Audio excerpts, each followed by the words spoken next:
मैं हूं आपके साथ सिमरन और आप देख रहे हैं पर्ल्स 24 न्यूज। एक नजर डालेंगे 20 बड़ी खबरों पर। स्लोवाकिया में राष्ट्रपति द्रौपदी मुर्मू ने स्लोवाक भाषा में रामायण पर आधारित कठपुतली शो देखा। एक पेंटिंग प्रदर्शनी का भी किया दौरा। प्रधानमंत्री नरेंद्र मोदी का वाराणसी पहुंचने पर हुआ भव्य स्वागत। मुख्यमंत्री योगी आदित्यनाथ ने किया पीएम मोदी का स्वागत। सीएम योगी आदित्यनाथ के नेतृत्व वाली उत्तर प्रदेश सरकार के 8 साल पूरे होने के बाद प्रधानमंत्री का वाराणसी पहला दौरा। दिल्ली में केंद्रीय स्वास्थ्य मंत्री जेपी नड्डा और दिल्ली की सीएम रेखा गुप्ता ने लाभार्थियों को वितरित किए आयुष्मान कार्ड। कहा, केंद्र सरकार से बहुत बड़ी सहयोग राशि मिली है। का विषय है, आज का दिन हमारे उत्सव जैसा है कि दिल्ली को आयुष्मान भारत के साथ साथ पीएम अभीम योजना के तहत हेल्थ सेक्टर में काम करने के लिए एक बहुत बड़ा सहयोग राशि केंद्र सरकार की ओर से मिली है। 2400 करोड़ रुपए का अनुदान जो केंद्र की ओर से दिल्ली सरकार में हेल्थ के इंफ्रास्ट्रक्चर के लिए दिया गया है, ये हम सबके लिए बड़े ही खुशी का मौका है। और आयुष्मान योजना के लागू होने का ये अवसर, जब दिल्ली की जनता को 10 लाख रुपए तक का इलाज जो है मिल पाएगा, और वो भी किसी भी प्राइवेट और सरकारी संस्थान जो कि इस योजना के तहत रजिस्टर्ड किए गए हैं। पूरे देश में 36,000 ऐसे इंस्टीट्यूशंस हैं जो यहाँ रजिस्टर्ड हैं। आप दिल्ली में, आप चाहें दिल्ली से बाहर जाकर के इलाज ले सकते हैं। ये सच में दिल्ली के लिए सौभाग्य की बात है कि आज प्रधानमंत्री जी के नेतृत्व में आयुष्मान योजना, पीएम अभीम योजना दिल्ली में लागू हो पा रही है और दिल्ली की जनता अब स्वास्थ्य लाभ ले पाएगी। अच्छे दिन शुरू हो गए हैं। दिल्ली के गृह मंत्री आशीष सूद ने आयुष्मान योजना पर कहा, लगभग 3000 करोड़ रुपए से 11,000 से भी ज्यादा अभीम सेंटर खुलेंगे। दिल्ली की स्वास्थ्य रचना में इतने बड़े परिवर्तन की कल्पना कीजिए। लगभग 3000 करोड़ रुपए से 1100 से भी ज्यादा अभीम सेंटर्स खुलेंगे। यानी एक लोकसभा में 150, एक विधानसभा में 15 ऐसे सेंटर्स खुलेंगे।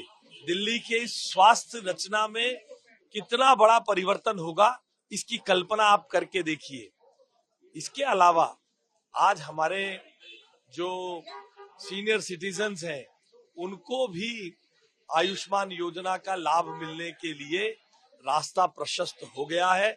मैं भारत के प्रधानमंत्री आदरणीय नरेंद्र मोदी जी, हमारे स्वास्थ्य मंत्री आदरणीय जेपी नड्डा जी एवं हमारे मुख्यमंत्री आदरणीय रेखा गुप्ता जी का आभार व्यक्त करता हूं कि दिल्ली के लाखों बुजुर्गों के लिए उन्होंने ये योजना का रास्ता खोल दिया।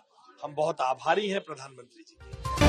दिल्ली सरकार में मंत्री प्रवेश वर्मा ने कहा, दिल्ली के जो गरीब लोग थे उन्हें अगर 10 लाख रुपए तक का स्वास्थ्य कवर मिलता है तो आज उन्हें अपने घर गहने नहीं बेचने पड़ेंगे। देखिए, दिल्ली के जो गरीब लोग थे उनको 10 लाख रुपए की योजना अगर मिलती है, और हम तो दुआ करते हैं आज कि कोई भी इसकी जरूरत ना पड़े, कोई भी बीमार ना हो, मगर अगर किसी को कोई इसकी आवश्यकता होती है तो आज उसको अपने गहने नहीं बेचने पड़ेंगे, घर नहीं बेचना पड़ेगा।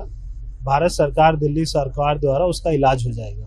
तो बहुत ही दिल्ली के गरीब लोगों के लिए बहुत ही बड़ी राहत है।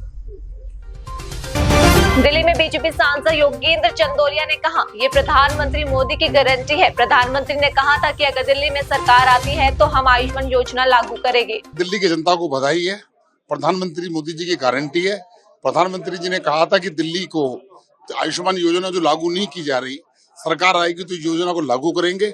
और 5 लाख रुपया दिल्ली की मुख्यमंत्री रेखा गुप्ता जी ने दिल्ली सरकार की तरफ से और 10 लाख का बीमा कवर और उसको वितरित करने के लिए हमारे पार्टी के राष्ट्रीय अध्यक्ष जेपी नड्डा जी, जो रसायन मंत्री हैं, हेल्थ मिनिस्टर, वो आए हैं। मैं मानता हूं कि आज का दिन, जिस प्रकार से 5 फरवरी का दिन भारतीय जनता पार्टी का था, आज का दिन इसलिए होगा कि लाखों लोगों को प्रधानमंत्री आयुष्मान योजना का कार्ड मिलेगा, प्राइवेट अस्पतालों में इलाज कराएंगे। ये है मोदी की गारंटी। दिल्ली में बीजेपी सरकार बनने के बाद आयुष्मान योजना लागू। सांसद मनोज तिवारी ने कहा, जेपी नड्डा और मुख्यमंत्री रेखा गुप्ता ने आयुष्मान कार्ड वितरित किए। दिल्ली की जनता को वो खुशी मिलने वाली है कि उसकी कल्पना से ही एक इंसान को खुशी होगी। अभी आज से आयुष्मान योजना लागू हो गई। आज कार्ड भी दिया हमारे राष्ट्रीय केंद्रीय स्वास्थ्य मंत्री जी ने, हमारे जगत प्रकाश नड्डा जी ने और रेखा गुप्ता जी की उपस्थिति में हम सब उपस्थित रहे।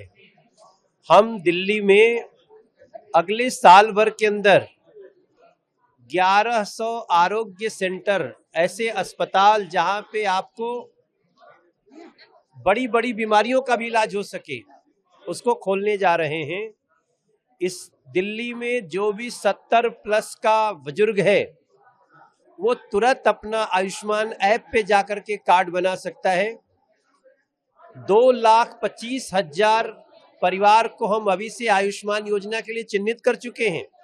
कुछ को हमने कार्ड दिया, कुछ को मिल जाएगा उनके हम लोग अपने अपने लोकसभा में इसका कैंप लगाएंगे। इससे बड़ी बात क्या हो सकती है कि कुछ लोग बीमारी होने पे अस्पताल की तरफ देखते ही नहीं थे क्योंकि उनके पास पैसे नहीं थे। अब वो अच्छे से इलाज कराएंगे क्योंकि मोदी है तो मुमकिन है। दिल्ली के स्वास्थ्य मंत्री पंकज कुमार सिंह ने आयुष्मान भारत योजना पर कहा, हम अपने लक्ष्य की ओर बढ़ रहे हैं, हमें डबल इंजन वाली सरकार से समर्थन मिल रहा है। इसलिए जी हम अपने टारगेट पे चल रहे हैं, अपने टारगेट की ओर चल रहे हैं। हमें डबल इंजन की सरकार में हमें सहयोग भी मिल रहा है, आपके सामने आया है। क्योंकि ये तो 5-4 साल पहले दिल्ली पिछली सरकार को भी हमारे प्रधानमंत्री जी ने कहा था लीजिए। हम अपने टारगेट की ओर हैं और चैलेंज को पूरा करके रखेंगे। चैलेंज कोई 5 साल का नहीं है, हम अपने काम को 100 दिन के अंदर लेकर चलते हैं जी। पहले 100 दिन, फिर दूसरे 100 दिन, और हम इससे पूरा करेंगे और हेल्थ व्यवस्था को दिल्ली की जनता के लिए अच्छा बना के देंगे। 26/11 मुंबई हमलों के मुख्य साजिशकर्ता तुहव्वर हुसैन राणा को भारत लाने में सफलता, 18 दिनों के लिए एनआईए की हिरासत में भेजा गया। लखनऊ में डिप्टी सीएम ब्रजेश पाठक ने 26/11 मुंबई हमलों के आरोपी तुहव्वर राणा के भारत प्रत्यर्पण पर कहा, जो व्यक्ति भारत माता को नीचा दिखाने का प्रयास करेगा उसे कानून के दायरे में लाकर प्रधानमंत्री मोदी की अगुवाई में कड़ी से कड़ी सजा दी जाएगी। देखिए, कोई भी ऐसा आतंकवादी या ऐसा व्यक्ति जो भारत माता को जरा भी नीचा दिखाने का प्रयास करेगा, उसको कानून के दायरे में ला करके माननीय मोदी जी की अगुवाई में उसको कानून के तहत कड़ी से कड़ी सजा दिलाने का काम हमारी सरकारें कर रही है। आप जानते हैं कि यूपीए की सरकार में कसाब को कितने बरस उन्होंने बैठ करके बिरयानी खिलाई थी। हमारी सरकार में आतंकवादियों के हौसले पस्त हो चुके हैं और पूरी तरह से भारत माता का झंडा आकाश की बुलंदियों की ओर है और किसी की हिम्मत नहीं कि बुरी नजर से आज देख पाए भारत माता की तरफ। मैनपुरी में सपा सांसद डिम्पल यादव ने 26/11 मुंबई हमलों के आरोपी तुहव्वर राणा के भारत प्रत्यर्पण पर कहा, मुझे उम्मीद है कि कठोर कार्रवाई की जाएगी। ये राज से जुड़ा मामला है और इस पर राजनीति न की जाए तो ही बेहतर है। नहीं, अच्छी बात है। अगर आए हैं तो मुझे पूरी उम्मीद है कि जो कार्रवाई होगी और कार्रवाई के माध्यम से जो कठोर से कठोर जो भी उनपे प्रूव होंगे चार्जेस, तो वो किया जाएगा। मुंबई आतंकी हमले का मुख्य आरोपी कांग्रेस नहीं ला पाई और हमले करके आए। ऐसे तो बहुत सारे, अगर हम हिस्ट्री देखेंगे तो आपने कितने आतंकवादियों को छोड़ा है, तो ये सब बातें रोकने वाली नहीं है और ये राष्ट्र से जुड़ी हुई बात है और इस पर राजनीति ना करें तो भला होगा। लखनऊ में 26/11 हमले को लेकर सांसद अवधेश प्रसाद ने कहा, हमें अपनी न्यायपालिका पर गर्व है, ऐसे मामलों का कानून अपना काम करेगा। हमें अपनी न्यायपालिका पर गर्व है और ऐसे मामले में कानून अपना काम करेगा और न्यायपालिका, हमारे देश की न्यायपालिका जिसका गौरवशाली इतिहास है, ऐसा फैसला देगा कि फिर ऐसी वारदात देश में नहीं होगी। गृह मंत्री अमित शाह का कहना यह है कि ये इस सरकार की एक बड़ी उपलब्धि है क्योंकि एक बड़ा आतंकी हमला तक कई मासूम लोगों की जान गई थी। एक लंबे समय से अमेरिका जेल में बंद था, लेकिन वहां पे इस तरह से भारत सरकार उस पर कार्रवाई नहीं हो पा रही थी, तो अब मौका मिला है। अब उसमें और भी जो केस में चीजें हैं वो भी सामने आएंगी। ऐसा है, 10 वर्ष से तो इनकी सरकार है, तो ये जो बात कर रहे हैं तो उसको तो पहले लाना चाहिए था। अयोध्या में मंत्री दानिश आजाद अंसारी ने 26/11 मुंबई हमले पर कहा, ये हमारे देश की विजय है। ये बहुत बड़ी एक हमको इसको कहेंगे हमारे भारत की एक विजय है। जिस शख्स ने हमारे भारत के ऊपर बुरी नजर डाली थी, आज उसका प्रत्यर्पण हुआ है। दिल्ली कोर्ट में पेश होगा हमारा भारत। उसके खिलाफ जो भी सख्त कानूनी कार्रवाई होनी चाहिए वो होगी हमारे भारत में। और प्रधानमंत्री मोदी जी का एक जो विजन कि जो भारत के साथ जिसने भी बुरा करने की सोची है या कोशिश की है उसके साथ बुरा हो, ये जो सोच है प्रधानमंत्री मोदी जी की, भारत का विकास हो, भारत एक सशक्त देश बन के उभरे, इन तमाम मुद्दों पे जो मोदी जी ने काम किया है उसी का आज एक देखने को मिला एग्जाम्पल, जो अमेरिका से जो वापस वो आ रहा है और उसको कड़ी से कड़ी सजा होगी और भारत के खिलाफ कोई भी आंख ना उठा पाए, ऐसी एक मिसाल प्रधानमंत्री मोदी जी के रीजन में पेश की जाएगी। कांग्रेस के वरिष्ठ नेता सचिन पायलट का बिहार दौरा, कहा पलायन रोको नौकरी तो कांग्रेस पार्टी का नारा है। इसके माध्यम से हम प्रदेश की सरकार का ध्यान आकर्षित करना चाहते हैं। पलायन रोको नौकरी दो, ये कांग्रेस पार्टी का एक नारा है। उस नारे और यात्रा के माध्यम से प्रदेश की सरकार का हम ध्यान आकर्षित करना चाहते हैं। जिस प्रकार की उथल पुथल की राजनीति हो रही है और प्रदेश में जो शासन चला है जनता ने खूब देख लिया और नौजवानों के प्रति जो बेरुखी इस प्रदेश सरकार की है वो पूरी जग जाहिर हो चुकी है। कांग्रेस पार्टी, युवक कांग्रेस, NSY, ये तमाम जो हमारे नौजवानों की जमात है, इन्होंने सैकड़ों किलोमीटर की यात्रा तय करी है। आज उस यात्रा का समापन है। हमारी एक ही मांग है कि आप घोषणाएं करते हैं, वादे देते हैं, जुमले करते हैं, केंद्र की सरकार और राज्य की सरकार, इन्होंने अगर एक सबसे बड़े वर्ग की अनदेखी की है वो नौजवान तबका है। चाहे पेपर लीक हो, चाहे परीक्षा में धांधलीबाजी हो, चाहे नौकरी में धोखा दिया हो, लेकिन लाखों करोड़ों नौजवानों के अरमानों पर जो पानी फेरा है प्रदेश सरकार ने, उसका जवाब मांगने, जनता को विश्वास दिलाने कि कांग्रेस पार्टी, राहुल गांधी जी और पूरा संगठन हमारा नौजवानों के साथ खड़ा है, उनको संबल देने के लिए, ताकत देने के लिए, विश्वास जताने के लिए यात्रा निकाली गई है। यात्रा के समापन के अवसर पर मैं यहाँ पर आया हूँ। तमाम नेतागण, हमारे प्रभारी कृष्णा जी, हमारे अध्यक्ष जी, हम सब मिलकर नौजवानों में उत्साह और विश्वास पैदा करेंगे कि कांग्रेस हमेशा उनके साथ खड़ी रहेगी। फरीदाबाद दौरे पर हरियाणा के सीएम नायब सिंह सैनी सेक्टर 12 से नशा मुक्ति हरियाणा के लिए साइक्लोथॉन को दिखाई हरी झंडी। छत्तीसगढ़ के डिप्टी सीएम अरुण साव का बयान, हमारी सरकार जन सरोकार के लिए कर रही काम, जनता की शिकायतों को दूर करना हमारी सरकार की जिम्मेदारी। विष्णुदेव साय जी के नेतृत्व में हमारी सरकार जन सरोकार के लिए काम कर रही है और समय समय पर जनता की बीच जाना, जनता की समस्याओं का निराकरण करना, ये सुशासन का एक काम भी है। और इसलिए हमारी सरकार ने सुशासन तिहार मनाने का निर्णय किया।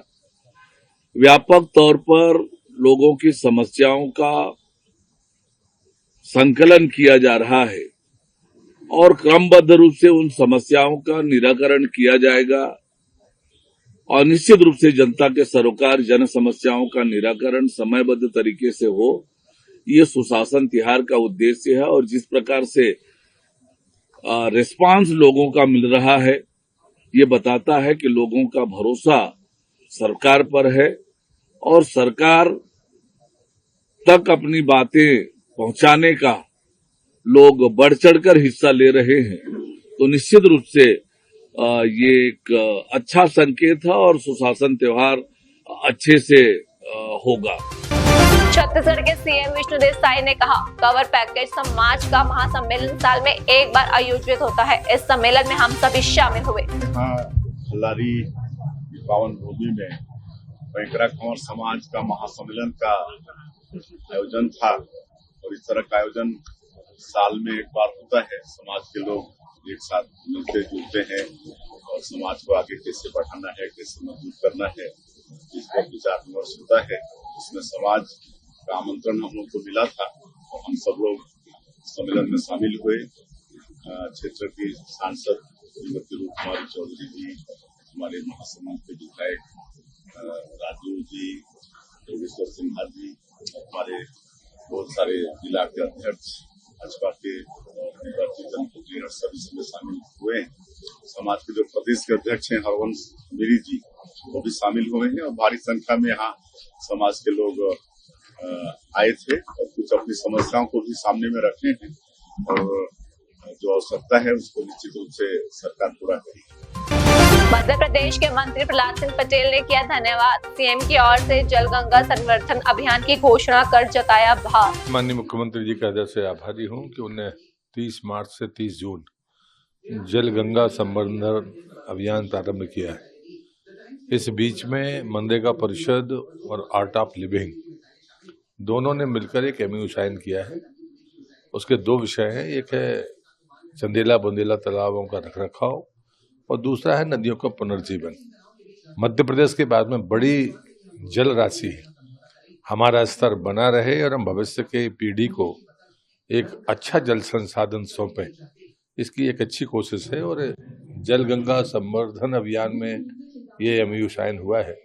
मैं हृदय से बधाई देता हूँ और आर्ट ऑफ लिविंग और मनरेगा परिषद दोनों मिलकर तेज गति के साथ काम करेंगे। वर्तमान की तकनीकों के साथ और पुरानी तकनीकों के साथ मिलकर हम इस अभियान को सतत जारी रखेंगे।